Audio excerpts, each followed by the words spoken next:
listening to the GM Shuffle with Michael Lombardi, presented by DraftKings and VSiN. Here is Femi Abebefe. Welcome to another edition of the GM Shuffle with Michael Lombardi, presented by DraftKings and VSiN. I'm your host, Femi Abebefe. As always, make sure to subscribe, rate, and review wherever you get your podcasts. Our producer, Elliot Bowman, with us on the ones and twos. Michael, what a day it was in the National Football League yesterday. That is like, as just a fan of the sport, that is what we watch for. Awesome games all throughout the slate there, and it concluded last night. And I think you could sell tickets to Big Daddy watching a game. Like, I had a full experience of Big Daddy watching Packer game. The Packers were in square number 4 at the bottom. There you go. You know, and so I had the Patriot game on the big screen because that was what the networks were showing here in the Philadelphia area. And then I had Houston, I had Minnesota, I had Green Bay. And I had one other one. I had Green Bay, and I had. Did you have Seattle, Baltimore? Maybe was it Tampa, Houston? Tampa, Houston. We couldn't have that one. Oh, okay. Tampa, and I had Chicago, New Orleans, so I had that one on, which was a disaster. But anyway, but that's you could sell tickets to that event. Like it's hilarious. Every play that doesn't work, you know, he's got a comment. Like I said to him yesterday, I said, Big Daddy, like not every play is going for a touchdown. Like you know, it's like not every punch knocks the boxer out. But it was brilliant. But what a day.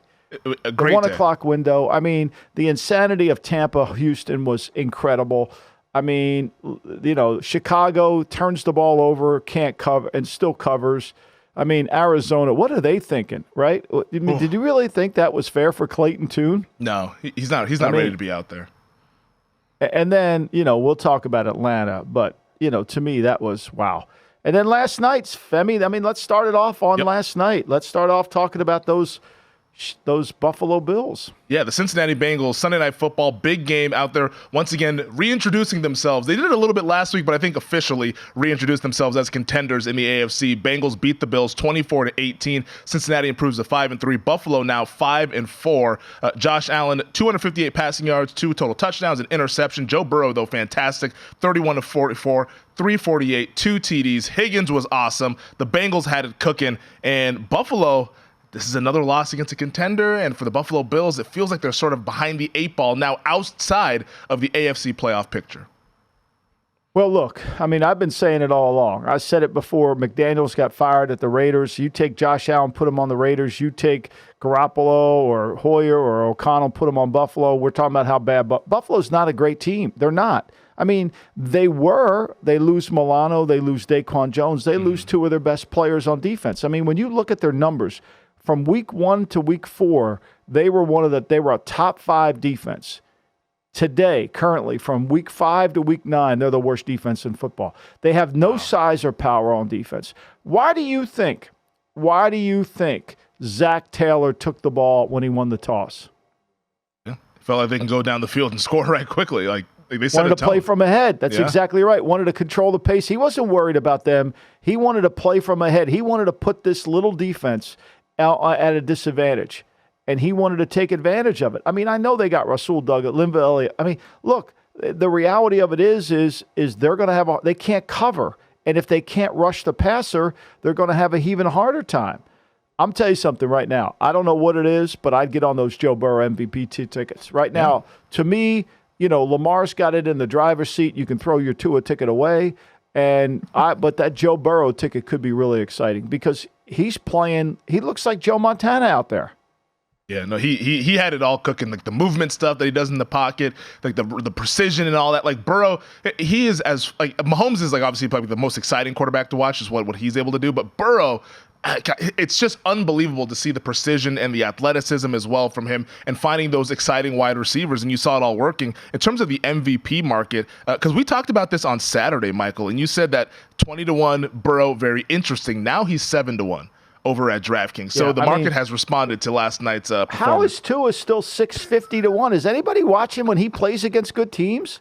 Did anybody watch that game yesterday, or was everybody eating bratwurst? I mean, like, seriously. Might have been too early for the market. Did you watch that game? I did watch that game. We'll get to that game later, but I mean, how is he still ahead of Burrow on the market? I mean, that makes no sense at all.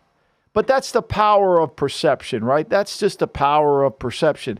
Look, Buffalo, here's the reality of Buffalo. They can't play doubleheaders, right? New England's played 108 more plays going into last weekend on defense than their offense because their offense can't convert a third down to save their life, right? Well, Buffalo can't get off the field. They can't cover. They can't cover. They couldn't cover even when they were healthy. They relied on their rush, right? I mean, Tre'Davious White's a good player, right? He's coming off a knee, but he wasn't the same player he once was. This is a very average team with a very average offensive line that I've said this many times, that Allen is the deodorant to cover up all their sins. I mean, did you see early in the game when they run that TE stunt over the right side of this Bills line? I mean, Allen had no time to react to it. Like, he got sacked. I mean, they rushed him. I just think, to me, they can't win on the road. I mean, look, they go into New England, lose. And we know New England's not a good team.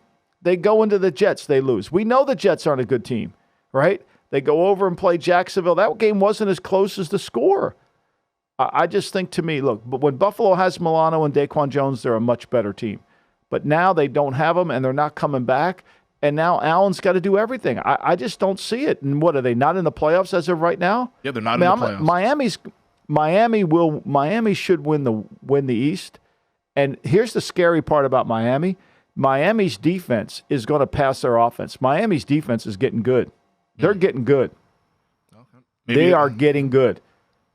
Yeah, I mean, Jalen Ramsey being back, that definitely takes him up another notch there, so perhaps a chance to maybe buy in on the Miami Dolphins. But you mentioned Buffalo's road woes, like the at New England, at Cincinnati, on the road in Jacksonville. That Jacksonville game, like, we sounded very somber about the Bills after that game, and like a lot of people were like, hey, it's just one loss, but like the Milano injuries, like we detailed all that a month ago. But here's a few road games that they do have coming up. At the end of November, at Philadelphia, out of the bye week, at Kansas City, then they end the year at Miami. Like, they're going to have to win some of those games just based on where they are at in the AFC playoff picture. Like, you can't lose all those games. Femi. Yeah. Femi, they're not beating good teams. I mean, they're going to have to outscore teams. They're not beating good teams with their defense. They don't have a good enough defense. I mean, they don't. I mean, look, last night, I mean, tell me about their defense last night. Where are they getting, they got a half a sack from Phillips. They got a half a sack from Floyd. I mean, look, you go through it. Where are they getting pressure from? I'm trying even to see here on the thing. I mean, you get no quarterback hits, QB hits. Let's see here on the stat sheet. I mean, it's there's a handful of 7 QB hits is what they had. Yeah, I mean, passes defended, they had 7. I mean, they can't get any pressure. I mean, look, Von Miller's not. I can't even find him in the stat sheet here. Yeah, I can't even find him in the stat sheet. He didn't record a tackle. Look, he was active. Yeah, he played. I mean, he was active. Well, I mean, he would have been on the stat sheet had he made the tackle of Joe Mixon there, which was the run that sealed the game. Yeah, well, around the corner. Yep. But yeah, I think, to me, look, Epenesa, I think that's how you say it. He's Epenesa, been one of their better rushers. Floyd was good earlier in the year, but they can't get any play. And their safeties are not the same safe. They were really good at one time. They're not the same. I mean, people are attacking them on defense. There's no answers. Like, this whole notion that they've built this incredible roster, that's what happens to all of us. And when we have a great player, he makes everybody else look a lot better than they really are. And that's what Allen's done. And the way they've played when he plays from in front. But think about it. Now, he just tied Baker Mayfield. Well, he passed Baker Mayfield for the most interceptions of any quarterback since that draft. He turns the ball over. Let's face it. Yeah, 9 interceptions so far this season through 9 games. He's thrown an interception in 5 straight games for the Buffalo Bills. And it's tough there to see them turning this thing around. But, like, I still go back to the quarterback thinking, like, God, he's so good to where I want to believe. But when you look at the surrounding parts, like you mentioned, it's hard to go ahead and buy Bills stock at this moment, sitting there at 5-4. Now, next week they play the Denver Broncos. Maybe they can get back on the right track. But we're talking about beating the contending I wouldn't count that. team. That line opened up at 9. I looked at it this morning. That line, it was at 9. It's down to 7.5. I bet you see a lot of pro bettors taking Denver in that number because Denver will run the ball right down their throat. That's a good point. Denver's play better defensively. That is a good point, yeah. So ever since Baron Browning has come back, he's given them some pass rush juice on the outside there. So maybe Sean Payton and the Broncos have something turning around here. But a Monday Night Football game next week. We'll talk more Bills with that on the other side. Or not on the other side. when we get to next week. How about, though, in Philadelphia, the Cowboys and the Eagles, classic NFC East showdown. If not for being a Cowboys fan, like this was honestly like one of my favorite games of the season, just watching it as a fan perspective, like a fan of the sport. As a Cowboys fan, once again, gut-wrenching at the end there, a body blow with a goal-to-go situation that doesn't go well for Dallas as they lose 28-23. Hurts, man, like he's obviously injured, but just a gutty performance. And I hate that he's on the Eagles because he's honestly one of my favorite players in the league because he is just an absolute baller for what he was able to do there, especially in that third quarter. You know, one of the biggest problems I have with pro football and the broadcasting is when people say really things that they don't make any sense. When Greg Olson was talking about that the Cowboys need to speed up and pounding it and really not even letting it go a little bit, like I wanted to kill myself. Like I was going crazy. Like they get the ball with 4:43 and he's preaching that it could be a 2-possession game. Do you realize that the Eagles have Mariano Rivera on their team? Do you realize this? Like, they can close out any game. They got Mariano Rivera. It's 4th and inches, they're going to get it. 3rd and 1, they're going to get it. Yep. Right? Like, when you got that ball with 4:41 to go in the game, you're Mike McCarthy. You say yourself, we're going for it on 4th down. Yep. We're going to win this game, and there's going to be no time on the clock for them to come back and beat us. That's what you're saying. That's ideally what you want the script to be. You're not sitting there thinking we got to play fast. No, you want to play slow. You want to play slower. You want to make sure that you get it down there, that you get enough plays. I mean, think about this, Femi. They had 14 first downs in the fourth quarter yesterday, the Cowboys. They scored 6 points. They turned down the field goal with 3 points. They turned down 3 points on the play where they don't get it in.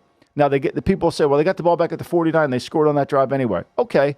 All right. You want to argue that? That's fine. But the Eagles had a punt. They didn't get a first down in the fourth quarter. They did not get a first down in the fourth quarter. Right? They did not get one. So, and they even got the ball back. Now, they got it on the long field, but the reality here is like, what are we talking about? Play fast? You wanted to win that game. They had every opportunity. So if you kick that field goal, you come back down.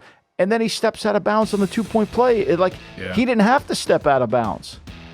Yeah, that was a killer there. But honestly though, as a fan, like I was like, this is gonna make them have to be a little bit more aggressive because I liked what they were doing from an aggression standpoint in the fourth quarter. Dak Prescott, like the sacks that he took in the final drive were bad. Like you can't take those, but by and large, he was pretty good. Well, I mean, the one Sweat got him on. What do you want him to do? Yeah, it was tough. Your boy Steele just whiffed on that one. That's on him. We'll talk more about it on the other side.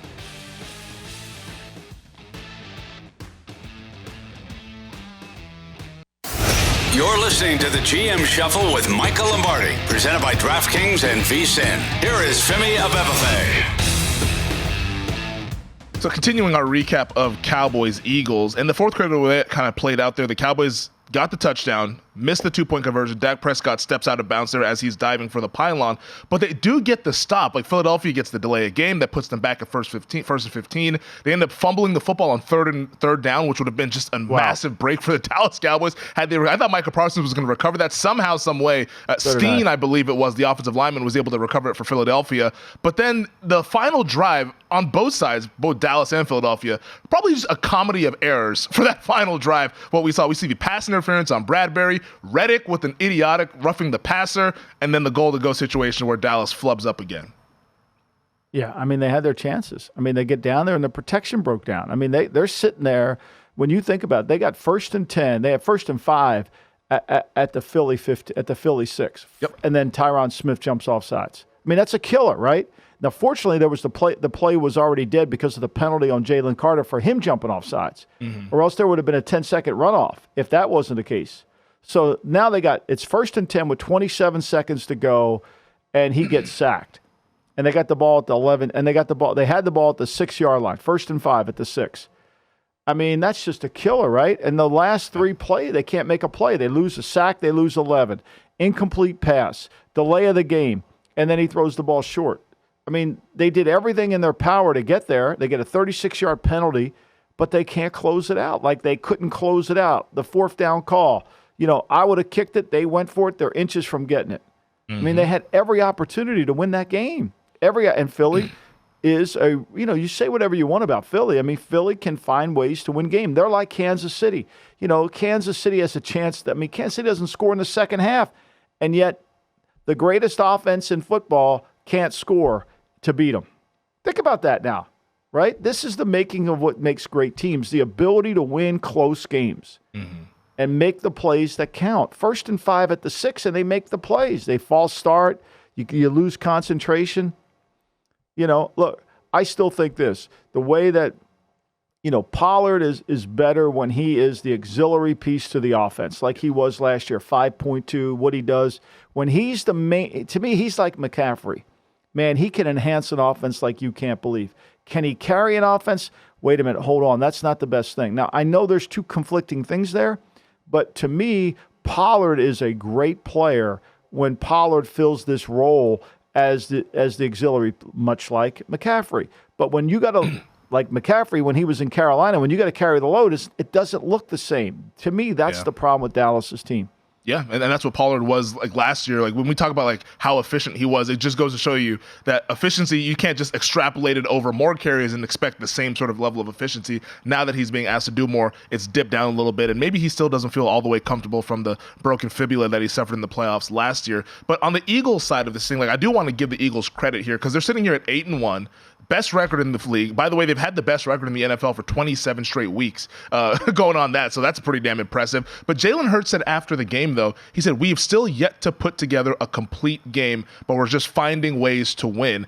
And that's a testament of what a really good team and a really good roster they have, a really good coaching staff that they have out there in the Philadelphia. And Hurts is kind of like the leader of this thing to where just like the guy just guts out these performances to where clearly he's banged up. He's not even on the injury report. I'm not sure as to why because we all see the games. But like he's what you want at the position.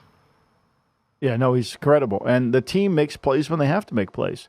And the other team loses plays when they need to. I mean, the false start on Smith. Steele does a horrible job on Sweat on his set. He gets beat initially. Yeah. That's where the making of great players and great teams is when the game is on the line, you got to make a play. That's why, look, New England, game on the line. Mac Jones, okay. Juju Smith drops the pass, doesn't make a play. Fourth quarter, can't make a play. You go through all this. It's like guys can't Heineke can't make a play when you got to make a play. Right? It's like this is the separation between good and great. Yeah. And I think that's where Philly is. Philly's great. They can do it. And Philly can win games that probably you look at and say they shouldn't have won this game. But how many weeks are we going to keep saying that? You can't keep saying it. Look, the one thing is if you don't close the game out, they will. They got Mariano Rivera. They can close out games the way they can get first downs. Now, they didn't get a first down in the fourth quarter, and they still won. Mm-hmm.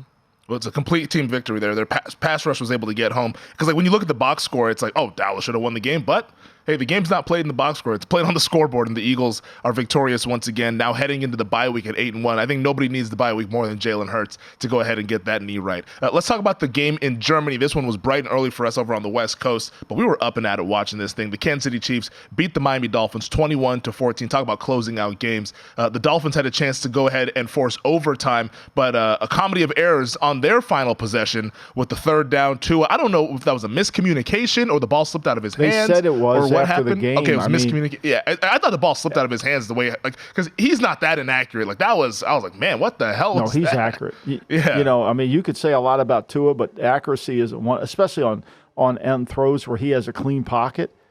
I mean, look, here's the reality of that game. The Chiefs don't score in the second half.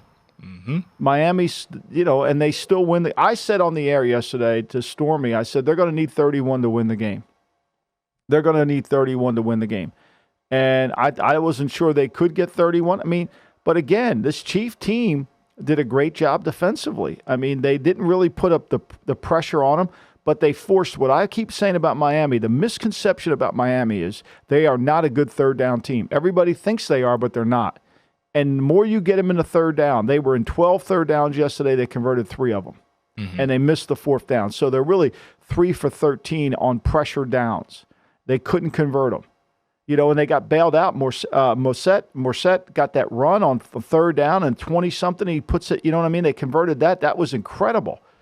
But, look, I just think to me, but here's what I would say. This Miami defense is way better than it was 6 weeks ago. There's no question about that. Like, you're not going up and down the field on them. Well, they did in the first drive, but you're not going up and down the field on them. In the second half, this is how screwed up it is. In the second half, the Chiefs got 4 first downs and won the game. That's insane. Won the game. It's insane, right? That's crazy. But that's a testament to how good their defense is. But it's also, if you're watching the AFC, you're saying, wait a minute. This Miami team's pretty damn. I mean, like if I were Mike McDaniel on the flight home, our defense can keep us in it. We got to figure out how we get to 27. We don't have to worry about getting to 30. Mm-hmm. Let's figure out how we get. The problem is he started that game off in 2 backs, like regular formation. Like you and I both know that offensive line ain't good enough to block anybody. No. I mean, what they start off the game? They went 4 punts, fumble, another punt. That was their first half. Well, the thing that I wanted to see them though is because they do struggle blocking, but they were finding success with the ground game, especially like once we got kind of into the third quarter of that game towards like, hey, like just keep at it, keep at it. Like Kansas City was struggling to stop them there. They ended up having 117 rushing yards on 21 attempts. Like, you're averaging 5-6 a carry. Like just like maybe run it 30 times in this game. Maybe that's what's required to go ahead and move down the field here. But I think defensively, the point about Miami is really good. I mean, I think if you had told me before the game that if Kansas City is only going to have 2 offensive touchdowns, because that third touchdown was the fumble from Tyreek Hill, they go ahead and run it back. Right. Talk about a heady play, that defensive play. Like that was awesome there to go ahead and lateral it back to a teammate. But 2 offensive touchdowns, like you said, 4 first downs in the second half, and Kansas City still won the game. Like that to me, the Chiefs defense deserves the fruit basket for the week there for Kansas City fans. Like that was a hell of a performance to slow down that offense. Here's where Kansas City's struggling. Usually when Andy Reid gets the ball back with 4:10 to go in the game, and he's going to run the clock out. They usually do. He gets it back with 4:10 to go in the game, and he's punting with 2:28. Mm-hmm. Goes 3 plays and doesn't get a first down. And the reason it's not good is because Andy doesn't care about the 2-minute warning. He doesn't care about calling time. I mean, he cares about the first down. He figures like all that game management shit's bullshit if I get a first down. And he's right. And he's been proven right that way, right? Like he doesn't play it the way I think it should be played because he knows he's got a player like Mahomes who can make a play. But to me, that last drive, that's a microcosm of their offense is broken right now. And Mahomes said after the game they're going to get it fixed, but I don't know when they're going to get it fixed. Like, I don't know. The last 2 weeks, I think they've had under 300 yards. Well, they had 274 and 267, right? I mean, they haven't really been able to move the ball the last 2 weeks. The last 2 weeks, they've had under 20 first downs. Remember, they've had 18 and 16 first downs. They've averaged 17 first downs the last 2 weeks. Dallas got 14 in the fourth quarter, and they weren't out of the game. Like, it's one thing to get a bunch of first downs when you're out of the game. Mm-hmm. It's another thing when you're in the game. So it's broken. But look, when you don't let the Miami get a big play and you play physical with them, they've yet to prove they can win. Well, we got a couple minutes left here in this segment. I want to ask you this and get your thoughts on it because it feels like we have 3 teams right now who I want to say a lot of people talk about them the same way, whether it's Dallas, Buffalo, and Miami. Like these are the bullies on the block. If you're inferior, they'll destroy you. If you're a better team or a team that's similar in talent-wise, they can't get it done. Of those 3 teams, Miami, Dallas, Buffalo, which one are you buying stock into after they're coming off of losses this week? I would buy it in Miami. Because Miami's still dangerous in terms of one throw. And their defense, to me, if you look at Miami's defense, and this isn't just because Ramsey's back. This is because this has now given them a chance to play within Vic's system for a while. They've kind of gotten acquainted with it. I mean, think about it. Since the Giant game, they gave up 268. Now, that's no great achievement, right? They gave up 296 to the Panthers. Philly got 355 on them. They got Philly to turn the ball over twice in the game, but their offense couldn't do crap with it. Last week, New England barely could move the ball, 218, and the Chiefs got 267. I mean, and nobody other than Carolina can run the ball on them. I think they're going to be, to me, they got to reshape their team a little bit because their defense is good enough now. Their defense is coming on. If I were to ask you this question, Femi, who's better on third down, Miami's offense or Miami's defense? What would you say? I mean, based on what we've seen, I would say given the competition, I'd still say that Miami's offense, because like they've really put some numbers up on people. Nope. They're 17th in the league and trending downward on third down. This defense is 11th on third down. They're going to continue to get better. Now, and where they're getting better is in the red zone. Right now, they rank 30th in the red zone defense, but a lot of that had to do with earlier. That's why I think what I've learned about this I know we got to go to break, is you almost have to take 4 games statistically to power rate your teams, not the season, because what happens is, like Buffalo, you end up rating them higher when the last 4 weeks they're a disaster. Yeah. And I think a lot of sharp bettors, the professionals, were on Buffalo last night because of Cincinnati's season-long rating, when it's like, no, you got to look at Cincinnati the last 2 to 3 games, the Bengals being once again the team that we thought they would be in the offseason. All right, we'll get to the wild witching hour, the jubilant Raiders locker room, and then, of course, what the Baltimore Ravens did.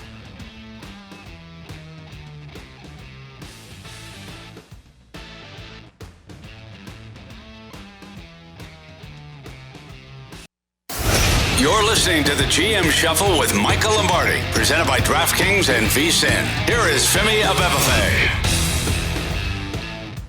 Driving into work today, Michael, I wasn't sure if I was going to see some of the Raiders going back home after a late night of partying after yesterday's victory against the New York Giants. The Raiders bounce back in a big way. Antonio Pierce gets his first victory as the interim head coach. They beat the Giants 30-6. Celebratory on the Raiders side, somber on the Giants side, with the news of their quarterback Daniel Jones likely being lost for the season with a torn ACL. I'll let you pick where you want to start with this one here, but the Raiders improved to 4-5. Giants, looks like the season's pretty much over. Well, earlier in the day, Jay Glazer had a report that they had this big meeting, and and there was a conversation between, I think, the Patriots, and Josh got mad. There was a big meeting. There's no question. I think a lot of people, there was a grievance. It was kind of like the Sopranos grievance with Chris Molisante. I don't write anything down, as Paulie said. I'm sure nobody wrote anything down. I said all and say. They aired their they aired their differences. And there is, but I think, to me, as I said earlier, there's never one reason why this got fired. I mean, I think this was building up of things. Obviously, to me, one of the things I thought yesterday when I was watching the game, you only get so many bad losses as a coach, right? You only get so many bad losses. You lose to Jeff Saturday in the park. You lose to Arizona with a 20-point lead. You lose to Mayfield on a short week. You lose to Tyson Bagent. You can have that meeting all you want, but those are the things that create the meeting, right? Mm-hmm. Those are the things that create the meeting. And yesterday we saw the Atlanta Falcons lose to a quarterback who just came in. I mean, if you are Arthur Smith, I mean, this is one of those bad losses that are hard to overcome. Now, the only guy who's almost been like John Gotti in bad losses that are hard to overcome is that we should call him Teflon Staley, because he is the Teflon Don. He never gets hit for it, right? He has these bad losses that you can't overcome. And I think ultimately that's what was the reality of the situation. Look, they were talking about firing Josh last year. The media didn't like him. The fans base didn't like him. And, and then he didn't agree. As a leader, you've got to build a constituency from within. This isn't about the Patriots and everything else. This is about leadership. This is about how do I endear myself to the team and make them play at a high level. And yesterday, they did. O'Connell played well. They were able to run the football with physicality. And look, the Giants, here's what I want to know, Femi. Mm-hmm. I get more shit from people saying I'm a hater, okay? You hate the Giants. You hate the Bears. Okay, let me ask you this question. Be honest with me. Mm-hmm. When have I been wrong on the Giants? What have I been wrong on? Not since we've been doing this pod. Is that Waller trade worked out really well for them? Has that worked out really well for them? How about the Daniel Jones contract? Now, unfortunately, he just tore his ACL. Yeah. But not unfortunately, is they got him on the books next year for a contract that's going to guarantee him to make $36 million. And they're not going to be able to cut him. You're going to have the first, second, or third pick in the draft. You're going to pick a quarterback. So, okay, what have I been wrong on? That video that went viral that said that they had the disease of me? You don't think they do? You don't think that 2-7? You don't think they do? Everybody got paid. Who's happy? Nobody. Right? Mm-hmm. How about the Bears? People say, well, you hate the Bears. Hate the Bears? I don't hate the Bears, but tell me what I've been wrong. Was I wrong on Mitchell Trubisky? Was I wrong on that? I mean, I love Greg Gabriel. He's a scout, worked for the Bears, works for the Giants. I've known Greg my whole life. He said Lombardi's just a hater. He liked the trade. You like the trade? How can you like the trade? Okay, you just paid this guy slightly less than Myles Garrett. He's got 35 sacks in 5 years. He's never had double-digit sacks, okay? If you want a fair comparison to Sweat, if you want one to him, take Alex Highsmith. That's probably a fair comparison. Mm-hmm. Highsmith makes $17 million per year, okay? This guy just got Myles Garrett number. Now, if you factor in what would you have paid him in free agency, you would have paid him this. You could have had him this contract. People are sending me, oh, you're an idiot. You don't know what you're talking about. You're the idiot. Like, you could have gotten this contract in the free market. Like, who's paying him this? This is more than 25% of what Highsmith got. This is significantly more. Like, you overpaid this guy. He hasn't had double-digit sacks. He hasn't done anything that resembles the players that you're putting him in the category. So you're giving me, like, tell me that this is not a good deal. You can do it, but remember this. The fans only see the player, but they'll bitch about the cap room later. I'm saying this is a bad deal from a cap standpoint. I've never said Sweat was a bad player, but from a trade asset point and from a cap standpoint, it's still a bad deal. And now you overpaid him. Good luck. How did that work out for you yesterday? Did you even slow down this shitty Saints offense? You watched it. You bet on them. I did bet on them, and they covered. So thank God they did, even though they tried not to. But that was a game that they should have won. And I don't know if that's the defense was why they lost that game. I think that was more so the turnovers on offense is why they lost that game. Like, if they just have only 2 turnovers, I think they actually beat the New Orleans Saints there and the operation that they're going on in New Orleans. But from the Giants standpoint, though, because like we've talked about this, and I think this goes back to last year when they were actually winning games and we were still critical of the team, but we were just being analysts, and what we saw was a team that wasn't good, but they were winning, and that's what we were calling out. Like, it's nothing against the New York Giants. I get it, yeah, I'm a Cowboys fan, but I don't have like this deep-rooted hate for the New York Giants. I mean, they've been irrelevant for about 5-6 years. But I think that they're in kind of a tricky situation here because depending on how this goes going forward, there's going to be a lot of talk about, hey, do we draft a quarterback in the top 5? Do we go ahead and do the redo? Do we draft a quarterback? There's no talk. There's no talk. There's no talk. You don't think they're going to draft talk, people should get fired in the building. There is no talk. You cannot not draft a quarterback. Don't tell me that. If you do, every Giant fan will absolutely. If you pass Caleb Williams or you pass Drake May, or you pass Michael Penix Jr., or you pass anybody, or Jaden Daniel, you pass any of those guys. For Daniel Jones coming off an ACL who's not going to play, you got $36 million tied into him. You can get away from him the next year. You're going to eat $22 million of cap dollars. Mm-hmm. Okay, he's taking two. Like, at some point, when do you fall in love and when do you stop falling in love? Like, don't even try to tell me that. Like, this is not a good team. They haven't been a good team.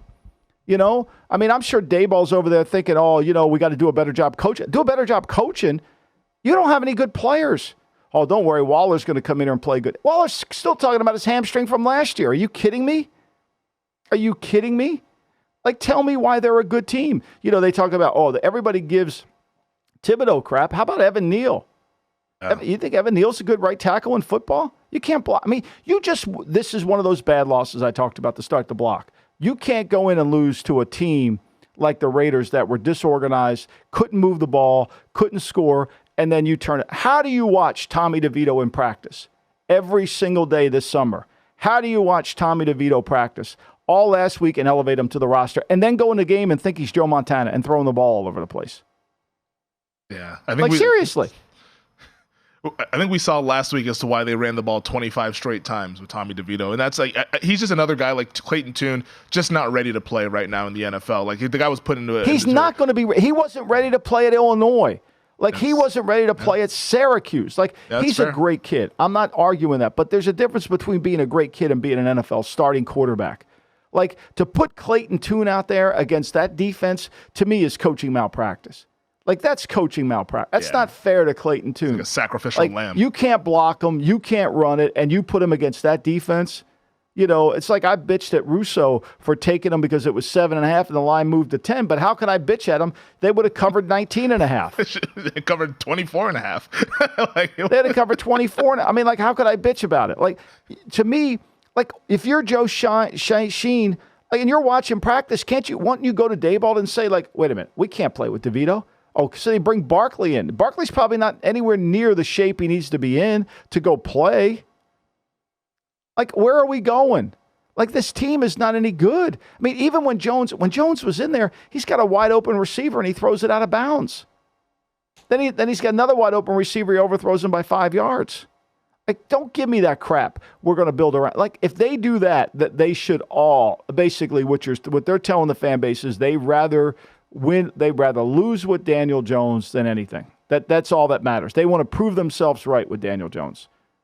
Well, let's see if I heard it all summer long. Oh, Daniel Jones, you got Darren Waller. They're going to be so much better now. They got more skill. Oh, they're really much better. Oh, he reads so quick. Oh, no, he doesn't do any of that. You're lying to yourself. You just paid him $40 million. You just lied to yourself. Oh, Lombardi's a Giant hater. Don't listen to him. He just hates the Giants. He's just a Patriot. He hates the Giants. What is that talking about? Like, what is that? If I were in that building, I would be screaming. I know Daboll. Daboll, don't call me. He don't call me on the phone because he don't want to hear the truth. He wants to continue going down that lying road because he knows I'll tell him the truth. I was with him in New England. Oh, hey, I get a job. You're going to be my guy. You're going to be my guy. I don't really give about being your guy. I'll tell you the truth. I'll tell you the freaking truth. The truth is you've missed, and I said this to him last year. Don't fall for the prey. Don't take the martini, Brian. Just because you won, you got coach of the year, all that crap. You're not any good.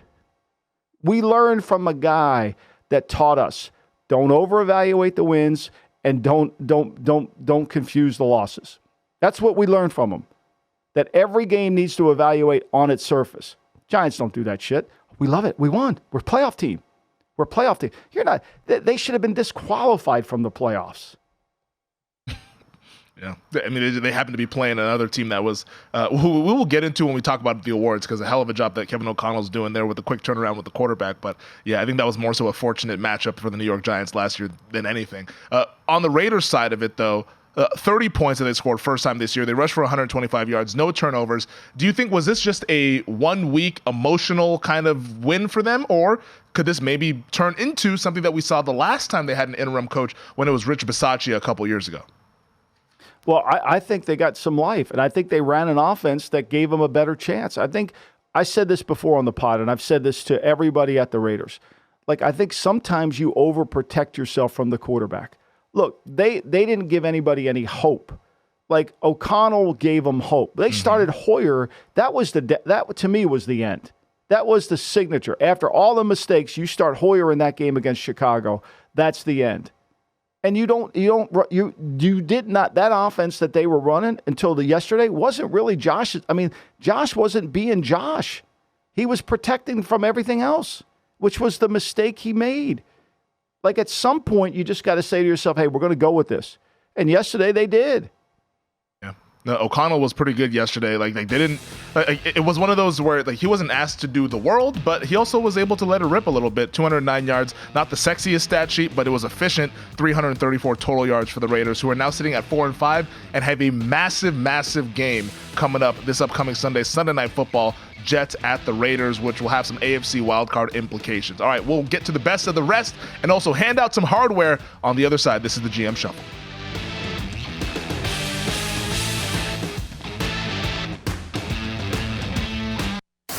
You're listening to the GM Shuffle with Michael Lombardi, presented by DraftKings and VSiN. Here is Femi Abebefe. All right, let's get to these awards here on the GM Shuffle, and we'll break down some of these games as we go through the awards, starting with the Fred Palermo Best Game Plan of the Week, Michael. Well, you got to give it to Minnesota. I mean, Brian Flores, what a great job defensively. He turned the ball over. Atlanta, to me, Femi, is one of those teams that, on paper, they're supposed to be good. They draft all these skilled players that they can't block anybody, but they paid every lineman they have, right? They can't block anybody. And you went with Taylor Heineke. There's so much more you can't get anywhere, right? I mean, seriously. Minnesota's trying to give you the game. I mean, when they put Dobbs in the game, he turned it over. He gave him a safety, and he turned it over twice deep inside their own territory, and all they got out of that was 8 points. They got 8 points out of it. They couldn't cash it in. And then they got a chance to hold the lead at the game. I mean, here it is. You got Dobbs, who doesn't practice. There's no chance he got 2-minute drills. Hall didn't actually look bad when he went in the game to start the game off. Yeah. He actually looked pretty good. I was intrigued. Which I think was good. I mean, he got hit. He was making throws. I thought O'Connell did a really good job for him.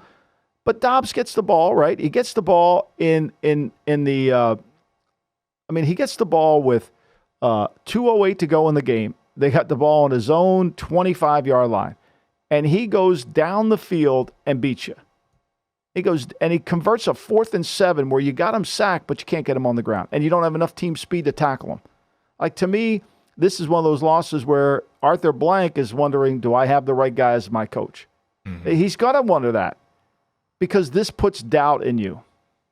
Yeah, it was 11 plays, 75 yards for the Minnesota Vikings to take the lead.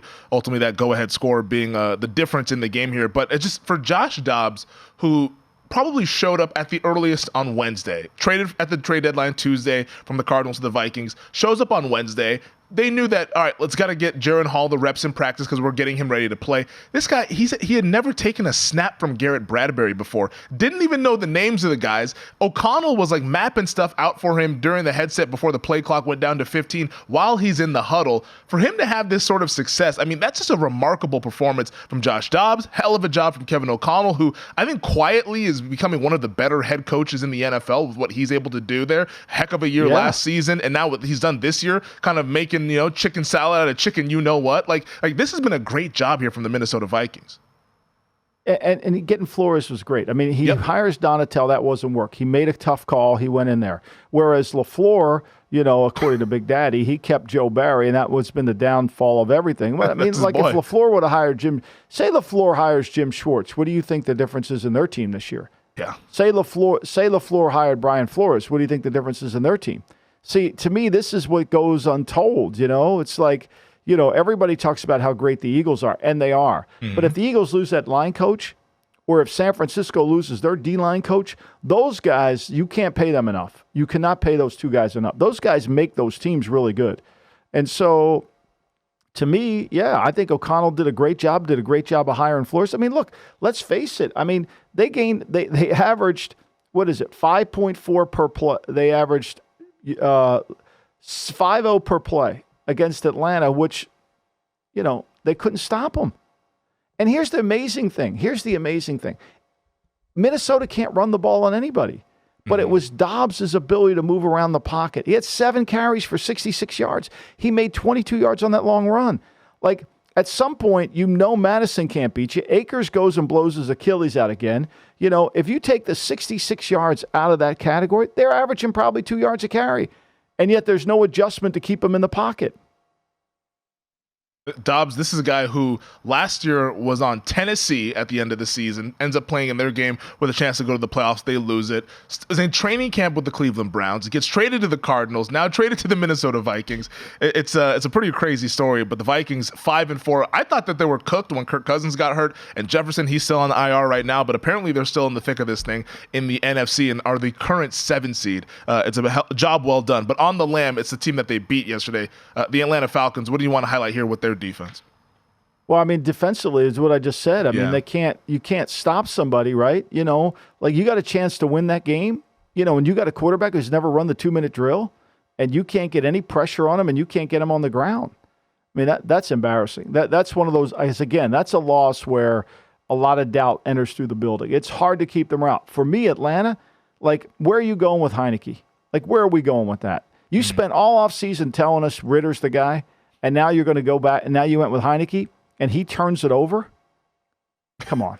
I thought that there should have been a breaking news banner when a defender actually caught one of Heineke's interceptions. I mean, I was like, oh, I didn't know that was legal to catch those passes. The guy's been throwing it to the other team for so many years, but somehow, I don't know, he's throwing gyro balls. They can't catch him. But it finally bit him yesterday against the Minnesota Vikings there. And just to kind of pour more salt into this wound here for the Atlanta defense, like Jordan Addison after the game, the rookie receiver for the Vikings, said that Dobbs had never thrown to any of their receivers. He didn't even know. He said that Dobbs was asking the receivers, what do we do here on this play? What do I have? That is what beat the Atlanta Falcons defense there. If you're Atlanta, boy, tough week for them as they fall to 4-5. All right, let's get to the fraud of the week, though. Well, I mean, the fraud of the week's Buffalo. We know Buffalo's the fraudulent, right? Mm-hmm. I mean, Atlanta could be fraudulent over. I mean, think about this. Atlanta's paid all these offensive linemen. They're 25th in sack percentage. Think about that, right? I mean, and I think to me, when you look at it, when you look at the fraud teams, how about Tampa yesterday? We didn't talk about them. I mean, I got it here in my notes, right? I watched that whole game because I gave out Tampa at 2.5 I took Tampa with Russo. Covered the number. I had a lot of interest in that game, and then they lose Fairbar, the kicker. Yeah. But C.J. Stroud's first half, right? He's 14 for 22 for 145 yards. He ends the game. Now, that he has 8 incomplete passes. He goes 30 for 42 for 480 in the second half, 5 touchdowns. They couldn't stop him. They couldn't get near him. They couldn't stop him. At the end of the game, they got a chance to get off the field, and they can't get off the field. They can't win the game. I mean, Baker thought they won the game. They're all hugging on the sidelines. Yeah. And the only time I was hugging is when I saw that they weren't going to kick the extra point. They were going to kneel it down. So I didn't get the push. That made me very happy. It was very nice there. I had +3 with Tampa, and that was a hold on to your ass kind of game there. We were doing the show, and I told Ben Wilson that was like, because Ben was on the others. He had the Texans on the money line, so we were both able to win the game. And I told him, I was like, dude, I don't know what's going to happen, but I know there's going to be a dumbass mistake that is made that's going to settle this bet. That's all I know is going to happen. And then the game is just back and forth there. C.J. Stroud, you mentioned him in the second half there, just unbelievable what he's been able to do. 470 yards. That's a rookie record in a passing game. Like, that's a hell of a performance there. In the second half, 15 of 19, 313, 4 touchdowns, a perfect passer rating of 158.3. I think the Texans might have found their guy. He's got 4th and 10 from the 11. He's got 4th and 10 from the 11. And they throw an out route to Dalton Schultz for the touchdown. They don't even try to kick the field goal. They go for it. I'm thinking, okay, this is going to – once the field goal kicker got hurt, I'm thinking, okay, that'll help in the 2.5. I had 3, on the sheet. So, and they converted these 4th downs there was nothing. And guys were wide open. This is a loss for Todd. And I love Todd. Todd's a good coach. But this is one of those losses where you're like, whoa. And, Baker didn't cost them the game. I mean, let's be clear. I mean, it was your defense, which had at times plays well, but the secondary, I think somebody got hurt in the back end. I forget who it was. Jamel Dean, I think, was in concussion protocol. He got, that's right. And so, but nobody, the Carlton David, nobody could cover. They couldn't rush either. Yeah, no, it was a bad performance from that Bucs defense. Yeah, Mayfield at 266, 2 touchdowns. He was pretty solid in the game there. But once again, a big victory for the Houston Texans. How about, though, let's get to, if you don't know, now you know. Well, I think, to me, when you go through this thing and you look at all the stuff that we talk about, if you don't know, Baltimore can beat you running, Baltimore can beat you passing, and Baltimore can beat you with their defense. I mean, Baltimore, Lamar didn't play, I would say, a pristine game, but that game was never in doubt. Mm-hmm. That was a funky line, right? All week long, that line, there was no real money coming in on Baltimore. And yet the line was moving away from them. I mean, it was moving to, Seattle was getting more and more points. And I wrote in my notes, this is fishy. Something's wrong here. Seattle at 6.5 on Sunday, I think, okay, that's too much to pass up. Yep. But look, Seattle's not been able to get much out of, Geno hasn't played to the same level he played. But when the Ravens run for 298 yards on 41 carries, Lamar doesn't have to play good. He just had 6 incomplete passes. And look, let's face it. They only had a 17-yard gain. That was the longest one they had. But, they took their starters out in the fourth quarter of this game. Yeah. Baltimore is playing at a whole other level. And they can beat you any way they want. And I don't even think they're off. I didn't think Ronnie Stanley played that well. Lamar got sacked, stripped, fumbled, but they were in complete control. Now, they are the best team right now. They're going to be hard to beat because they can play good defense and they have offense. Whereas Kansas City is defense, you worry about their offense, and some of these other teams have problems everywhere else. Baltimore seems complete. That was my biggest takeaway from yesterday's game. And when you look at the box score and even just watching the game, this 37-3 victory, it could have even been worse for Seattle. The Ravens had 2 turnovers. They weren't even that all the way crisp. 29 first downs for Baltimore to just 6 for Seattle. I fell into the trap as well. I took the 6.5 Sunday morning when it got there. I was like, this is a lot of points here. Let me go ahead and bet Seattle. And within about 15 minutes, I said, oh boy, we stepped in it here. we stepped in it. I think what happens a lot of times with that, Femi, is what I've learned is when they do that, the book's trying to get more money on Seattle. Yeah. They got so much money on Baltimore. They're just trying to get more money on Seattle. And if you fall for that trap, that's on me. I fell for it. I was an idiot. 515 yards of offense to 151 for Seattle. Just a complete dump. This could have easily been 45-3 instead of 37-3. The Ravens, they took their foot off the gas. They could have maybe they would have scored 70. They might have, but they put their other Pro Bowl quarterback in there, Tyler Huntley. He threw a touchdown pass. Right. So they got a lot of depth in that QB room. Final minute though. Any quick thoughts here? Monday Night Football. I know your guy Staley's in primetime. Your guy Salah's in primetime. This one should be a lot of fun. I mean, this is another example of everything's going to the Jets. Everybody's on the Jets, and look, I don't want to go against the Teflon Don Staley, because he's had all these kind of losses, but he's a Teflon Don. Who bets the Chargers? The one thing before we go, it is what it is. I would say this. Lamar, MVP, but get your Burrow ticket and forget about your Tua ticket. That ain't happening. Yeah, I don't see it happening for the Miami Dolphins. The MVP race should be a lot of fun. I think Lamar should be the favorite, but he doesn't have the gaudy passing stats, so the market's a little bit resistant to that, but that'll all sort itself out in the second half of the season. That does it for us here on this Monday. Thank you to our producer, Elliot Bowman, as always, on the ones and twos. Subscribe, rate, and review wherever you get your podcast. Thank you to you, Michael. Enjoy Monday Night Football, and we'll talk to you on Thursday as we kind of set the stage for the second half of the season.